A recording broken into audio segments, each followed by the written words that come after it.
Okay, now it looks pretty obvious that we patched this up. What we're going to do now is I'm going to show you how to use the stamp tool to correct some of these patches down here. Now the way the stamp tool works is pretty much the same way as the stamp tool has always worked in Photoshop. If you're not familiar with it, it's been around for years, back Photoshop 4.0 or probably before that. The only thing about Vanishing Point using the stamp tool is that the stamp, wherever you sample an area, it'll actually move along the perspective plane and change its size depending on where you are in that grid.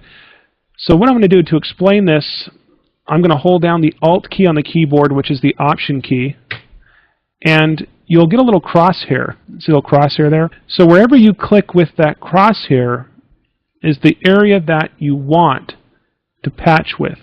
You see, if we want to patch this gap here that we have, well, I can hold down Alt, click over here on an area that I like, release that, and pull over a stamp of that area, and then I can click and patch that up like that. And I can also move right over and create another patch like this.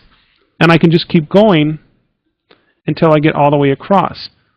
So that area never leaves my stamp tool until I sample another area. I'm going to hold down Alt, click right here, and I'm just going to move this along here.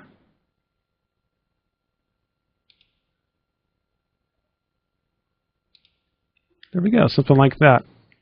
And you can see up here that this is really obvious that we've patched it. So what I can do is hold down Alt, sample an area right next to it.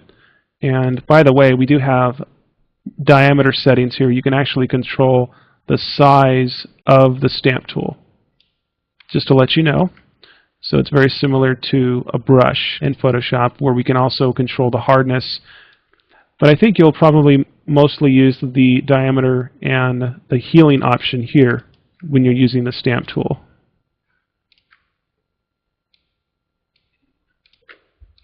And we have a little area here, and things like this, little parts like this, are really easy to edit. All we have to do is just paint over them like this, and they go away. But let me show you something else here that I think you're really going to like, and that I was talking about earlier when we have this stamp tool. And since we've created the grid, well, let me go ahead and just make this a little bit larger here. Let me sample an area like right here. And if you look closely, this sampled area gets larger or smaller depending on where I have it on the perspective grid. You see, moving down this way, it's smaller, but if I move it this way on the grid, it starts to get larger. You see that?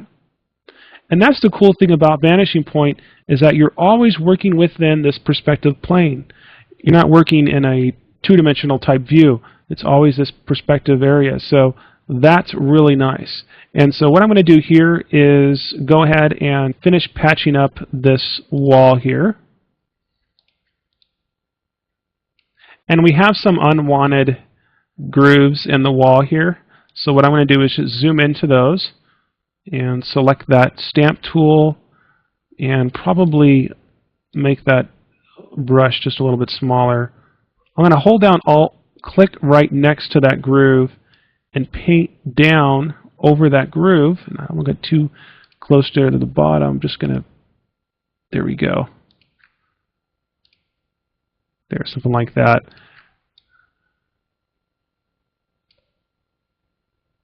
Okay, so that's looking pretty good, and we also have some little specks here that you can tell that we've patched because they're repeating over and over. There's very repetitive areas, like there's some more right here, but I'm not going to do those right now. I just want you to just get the general idea on how this works. But let's come over here and zoom out, because I want to show you something really quick. You see how this wall right here is a little bit brighter than it is over here? Let me go ahead and select the hand tool. This area of the wall is brighter and lighter than this area. Okay? Well, in that case, I will make a selection, and I will hold down Alt and Shift, and then I will drag this just to that point, and then I will stop. I don't want to go any further than that, so we can have this lighting here continue all the way down. And you can see really closely there that now that I've done that, this doesn't match very well at the bottom.